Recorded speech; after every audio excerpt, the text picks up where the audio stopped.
Hi everyone! I wanted to make a short and sweet video introducing you to your next essay assignment, which is something that I call a proposal. You can think of it as a letter essay, a proposal letter, whatever helps you to sort of conceptualize what we're going to do. So I hope that this video gives you some ideas of where to start and hopefully where we'll end up. So when you look at the assignment sheet for essay 3, which is under our week 8 folder, and it describes the sort of purpose of this assignment and also what I'd like to accomplish. So you can see I have a screenshot of the assignment sheet to the right here, and it says this assignment asks you to write a letter essay in which you propose a change, improvement, or continuation to some part of SWIC, your job, or the town you live in. This will be in response to a TED Talk called Political Change with Pen and Paper. So really the idea for this assignment comes from practicing audience, who you're writing to, purpose, why you're writing, and style or tone, which is the way in which you write. And I think that these skills are really important for any type of student or honestly human. Even if you are not the kind of person that thinks you'll be writing essays for the rest of your life, the idea is that you probably will be writing emails or proposals or marketing plans or even just suggestions that require you to think about audience, purpose, and style. So take a minute to look over that assignment sheet and kind of get your bearings. There are also some examples in your week 8 folder that I really encourage you all to look over. So before you do, consider the following quote I have here by Carl Albrecht. So he said, change your language and you change your thoughts. I think this is a really powerful idea, that the way that you speak about a topic can really change not only your perspective, but your reality. I am a firm believer that words shape how we live. And I want you to think about really how your language reflects your thinking. And this is going to be really important when you're working on a proposal. So this is an excerpt from a You Writing section that you guys will have to read for this unit. And it says, in all argument writing or persuasive writing, which is what a proposal letter will ask you to do, you give background information and you make a claim, have an argument, a thesis, and you give evidence to support it. You often appeal to the interests and emotions of your audience. This is something we talked about in essay 2, right? With like emotion and logic and credibility in your analysis. And it says you keep an ethical and respectful tone. You usually entertain counter arguments. And to conclude, you sum up your points. Remember, you don't argue about things that are self-evident, such as that the sun is in the sky, but about things that can be reasonably debated, such as who will win the Super Bowl this year or what we should do about healthcare in our state. You should also choose topics that people care about deeply. It depends on your audience. So I like this excerpt for a few reasons. It really describes several ideas you want to think about while you're writing. The interests and emotions of who you're writing to, counter arguments, how you're writing, but then also this last part that I have in bold, really, I want you to think about what you're choosing to write about and whether it matters not only to you, but also the person that you're writing to. There is a cover letter example in our You Writing text. It's on page 76.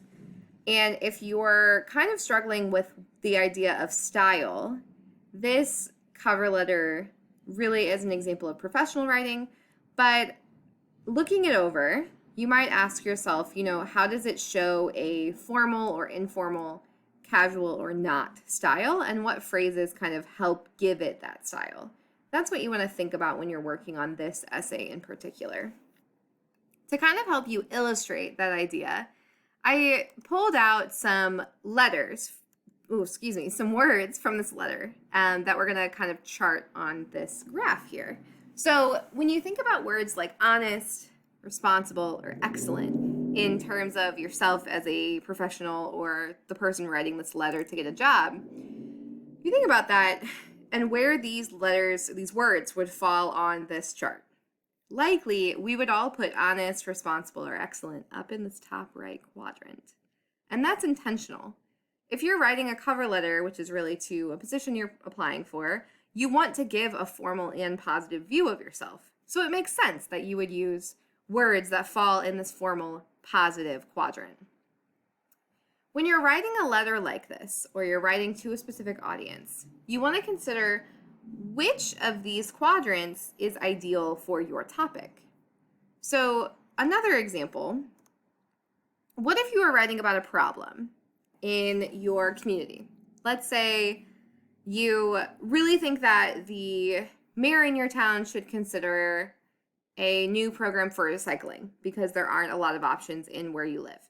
So if you were going to write about that issue, that idea, where would you place these words to the right here? So these are all ideas that mean the same thing as problem, but are slightly different. So for example, the word issue, I might put that as kind of formal, but I don't think it's necessarily positive. I'd probably put it a little negative, but it's not like the worst. If I was thinking about the word mess, well, that to me sounds a little more informal. So maybe I'd move that down to this bottom left quadrant. If I'm thinking about describing this issue as a pain in the ass, obviously that would probably be nowhere on my chart here. So maybe I should think about specifically how I word discussion of this problem. And that's what I want to get you guys to think about. If you're discussing a change you want to make at your job or in your community, which I strongly encourage, because this is really your chance to sort of have some autonomy about these issues, you want to think about how you're writing about it. Before you start with your outline, which will be your major assignment for this week, choose one of the proposal examples in your week 8 folder to read and think about. These are all examples from a previous class of mine, shared with permission, that scored decently high on this assignment. So things to think about: what are strong about these essay examples? What might be improved? What do you notice about the style? And if you were to write about this issue, what would you do differently? And I think I really want to encourage you all to think about a topic, a problem, an issue that you personally care about, because the more you care about it, the more your audience will. If you have questions on getting started, on making your outline, starting your draft, which will be due next week, please, please, please send them my way. I am available pretty much all the time, but I really appreciate the hard work that you guys are doing so far, and I'm excited to see how you do with this essay in particular. So the assignments that we've got for this week is the proposal outline for this assignment and a reading reflection. The readings include a TED Talk that I mentioned in the assignment sheet that you'll really want to make sure that you watch, because if you don't, you might be a little confused with where to go from here. All right, so start there.